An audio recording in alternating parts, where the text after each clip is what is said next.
সুপ্রিয় বন্ধুরা, সবাইকে স্বাগতম জানাচ্ছি। এখন আমরা আলোচনা করব 46তম বিসিএস প্রিলিমিনারি পরীক্ষার প্রশ্ন সমাধানের সুশাসন ও নৈতিকতা অংশ নিয়ে। আমরা প্রত্যেকটা অংশেরই আলাদা আলাদা করে ভিডিও আপলোড করে রাখছি আমাদের চ্যানেলে, আপনারা চাইলে সেগুলো দেখতে পারেন। তো প্রথম যে প্রশ্নটা ছিল, বলছে অ্যানিম্যাল লিবারেশন গ্রন্থটির রচয়িতাকে। এটা হচ্ছে পিটার সিঙ্গার্সের একটা বই। এখানে হচ্ছে প্রাণী জগতের যে স্বাধীনতা, বেঁচে থাকার যে অধিকার, এই সকল বিষয় নিয়ে আলোচনা করা হয়েছে। 2 বলছে কোন শ্রেণী ক্রিয়া নীতিবিদ্যার আলোচ্য বিষয়ের অন্তর্ভুক্ত। নীতিবিদ্যার আলোচ্যের বিষয়ের অন্তর্ভুক্ত হচ্ছে ঐচ্ছিক ক্রিয়া, অনৈচ্ছিক ক্রিয়া।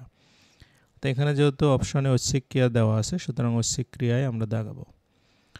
3 বলছে বাংলাদেশের নব্য নৈতিকতার প্রবর্তক কে। বাংলাদেশের নব্য নৈতিকতার ধারণার প্রবর্তক হচ্ছে আরজ-আলী মাতব্বর। 4 বলছে নিচের কোনটি সুশাসনের মূলনীতি।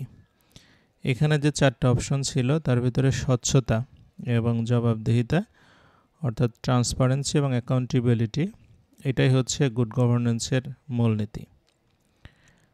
5 বলছে মানুষ হও এবং মরে বাঁচো উক্তিটি কার।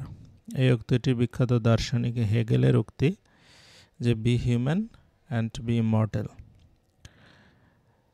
আচ্ছা, এরপরে বলছে জাতীয় শুদ্ধাচার নীতিমালা পাস হয় কত সালে। এটা 2012 সালে পাস হয়, যেটা ন্যাশনাল ইন্টিগ্রিটি স্ট্র্যাটেজি বা এনআইএস নামে পরিচিত।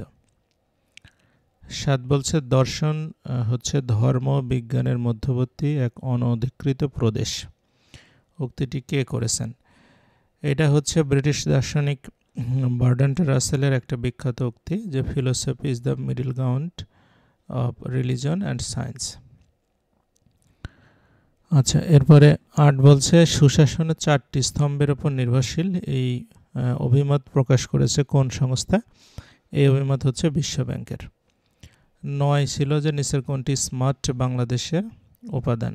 বাংলাদেশ সরকার স্মার্ট বাংলাদেশ প্রতিষ্ঠা করতে যাচ্ছে, যেখানে smart society, smart government, smart people এবং স্মার্ট ইকোনমি নিয়ে 4টা বেজ আছে, যার ভিতরে স্মার্ট সোসাইটি হচ্ছে একটা।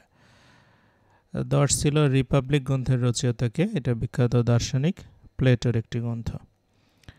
সুশাসনের প্রশ্ন বিশ্লেষণ করলে দেখা যায় এখানে 10টি প্রশ্ন ছিল, যার মধ্যে কখনোই কমন ছিল না 3টি প্রশ্ন, আনকমন প্রশ্ন। আর বাকি যে 7টা প্রশ্ন ছিল সেগুলো কমন প্রশ্নই ছিল। তো এখান থেকে আপনি 7 বা 6 নম্বর পেলে সেটাকে সেফ জোন হিসেবে বিবেচনা করা যায়। তো সুপ্রিয় বন্ধুরা, এরপরে আমরা যে অন্যান্য অংশ আপলোড করব সেখানেও আপনাদের সঙ্গে পাবো, সে আশা করি এখনকার মতো শেষ করছি। সবাইকে অসংখ্য ধন্যবাদ।